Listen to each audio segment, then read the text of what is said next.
We continue to follow breaking news this hour. President Biden speaking just a little while ago from the White House about the objects downed in U.S. airspace, shot down as a matter of fact. NBC News chief White House correspondent Peter Alexander was at the president's, was there for the president's comments today. And Peter, I know you tried to ask a question of the president. You were interrupted. I thought I heard the president say, "I'll give you a call," and in fact, he did. Yeah, the president, in fact, Aaron, he said to me that he couldn't hear me because others in the room were, in his words, being, I think, disrespectfully said. He said I was welcome to ask my question later in his office. Well, I didn't get invited to the Oval Office, but President Biden did call my cell phone soon after that set of remarks concluded. And I want to share with you part of what he said, because they are the first real questions from journalists since the downing of these 4 objects. One, the Chinese surveillance balloon, those 3 other aerial objects that remain unknown because their debris hasn't been found or collected just yet. I asked the president in that phone conversation whether this was an overreaction, the shooting down of those most recent 3 objects, and whether he was responding to political pressure, as some of the president's critics, both Republicans and Democrats, have insisted to this point. He said that the political pressure would have been such that it would have been easier not to shoot them down. He said he shot them down at the urging of the United States military. He said also that the reason he hadn't held a news conference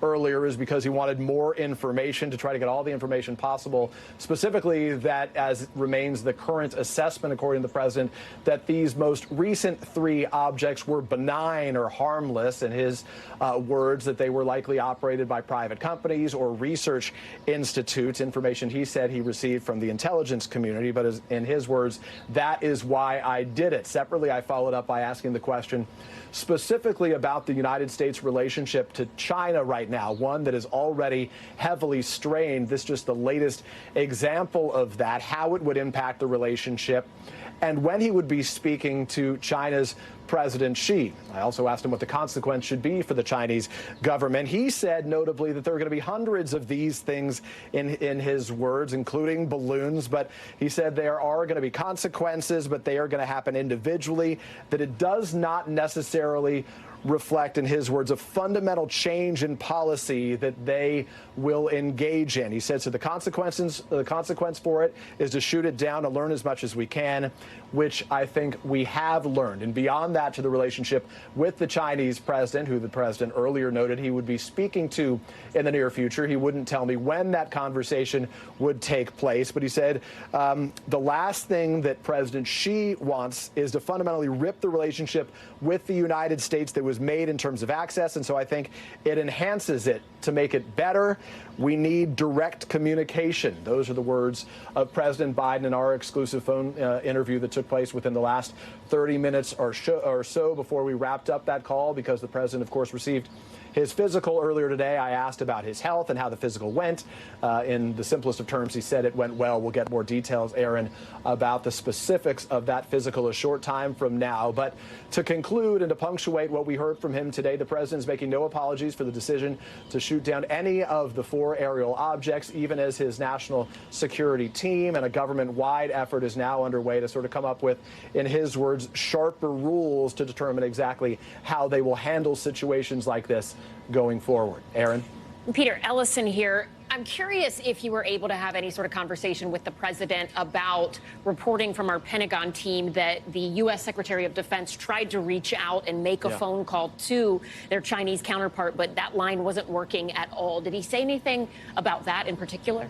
He didn't. In fact, that was actually next on my list, was to ask him, because the White House, and including the vice president, has insisted that this relationship with China has not changed as a function of this. But clearly it's changed in some form, given the fact that the defense secretary, as it were, in China has not returned calls from the U.S. Defense Secretary Lloyd Austin since these recent episodes.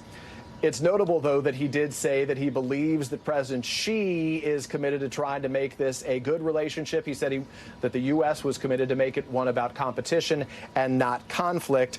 And in the simplest of terms, I think, as I said before, he said, we need direct communication. When will that communication take place?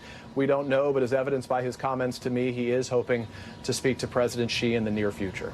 And Peter, we have about a minute left with you. I do want to ask about the sharing of information. I think the president talked about his national security team creating new rules, sort of refining the parameters around shooting things down.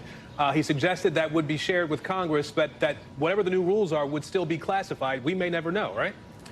Yeah, I mean, obviously the biggest frustration that's existed that we have heard to this point has been from those lawmakers, many of whom received their most recent intelligence briefing in the last 24 hours or so, and they say so much of the information they learned is information that should have been made public. So the first frustration was that the White House wasn't more transparent about this. But the 4 recommendations he said that the U.S. will adopt include the following. He said a better inventory of unmanned objects and to make sure it's accessible and up to date, to implement further to detect unmanned objects, basically to sort of adjust the radar, it would seem, so they can better see some of these things out there, many of which the U.S. and other intelligence officials have suggested are likely harmless or benign, and to update the rules and regulations for maintaining these unmanned objects. To this point, what more will they do? It's not clear how we will hear it from the national security team, but certainly lawmakers and many Americans want to know more details on the situation going forward. All right. Peter Alexander for us, our chief White House correspondent in Washington. Peter, thank you. Thanks for watching our YouTube channel. Follow today's top stories and breaking news by downloading the NBC News app.